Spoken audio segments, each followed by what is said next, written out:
Hello everyone, this is Antonella Poce and I'm going to introduce you to the world of autism-specific resources.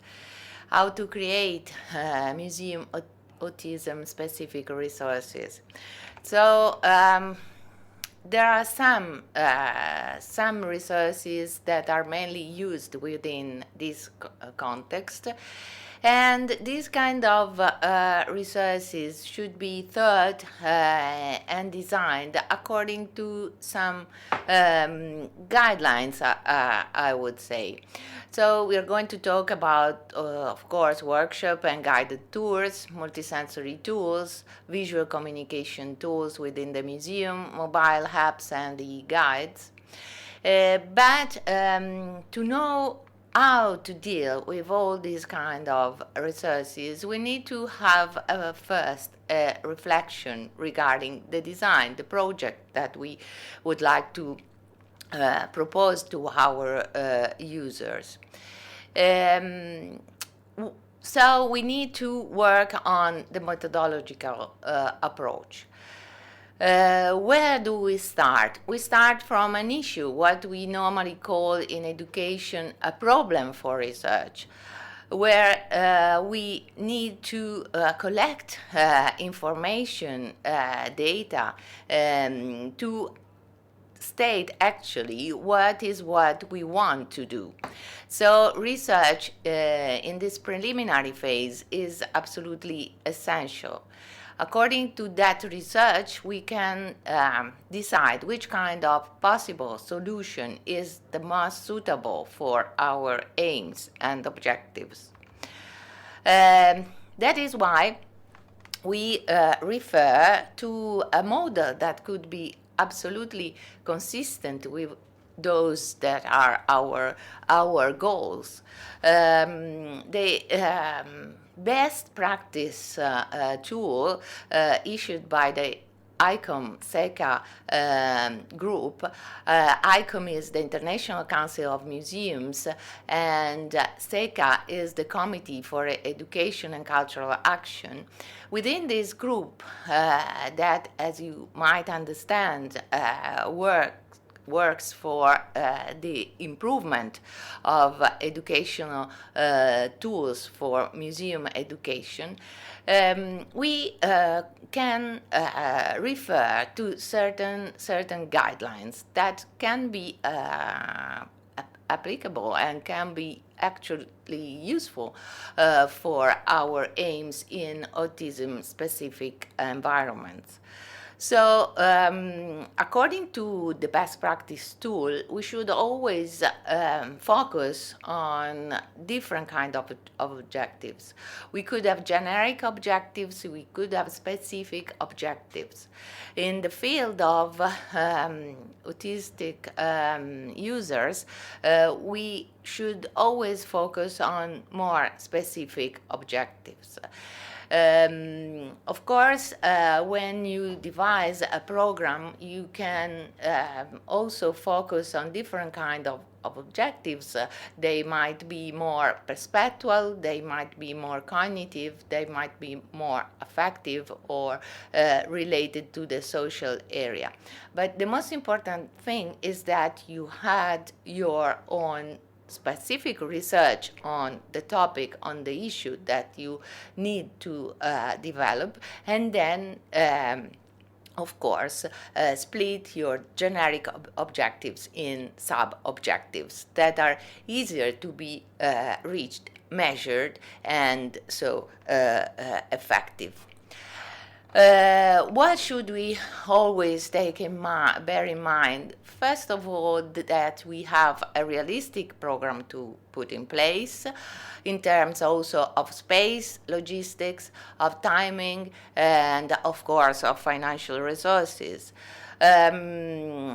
Which sort and which kind of profiles are in our environment already available to support the program? So human resources, which sort of budget we have to develop the whole program, and also the possibility to involve certain sponsorships that could support the action and, of course, help the development of different kind of objectives, maybe more specific even compared to what we thought at the very beginning. Another aspect that we should always bear in mind is monitoring and evaluation. There's a lot of literature related to monitoring and evaluation. And sometimes there's a confusion between monitoring and evaluation procedures. Instead, it is very important to be clear on the difference between monitoring and evaluation.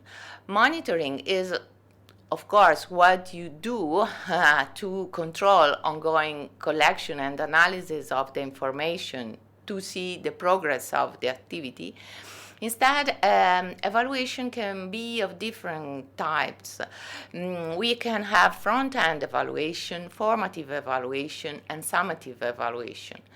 Front-end evaluation occurs when you are inquiring the situation before starting your program, and you are in close touch with the groups that you want to work with. So ASD people should be in this phase interviewed, contacted, and there you can understand actually which are the actual needs of your target, your users. Formative evaluation occurs over the program so that you can again get information in order to readjust your action if something goes wrong or if something could be improved over the action. And summative evaluation instead occurs in the end, where you need to understand at that specific point in time how the action was performed and which results actually produced. Here, the question, is there a right evaluation method to use? It depends. It depends on the objectives, on the resources, on the kind of activity, project that you are putting in place. So every situation might be different, and according to every situation, you should develop a specific evaluation plan. Why is it so important to work with evaluation? For many reasons. Evaluation can help you to determine if a project or activities, objectives, aims, and outcomes are being or have been met, so that's fundamental for your work.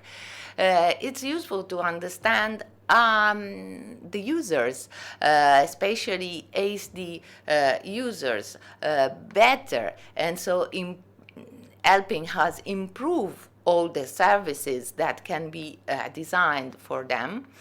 And it's fundamental to identify strengths and weaknesses of these autism resources that we wish could be more and more used in every museum all over the world, I would say.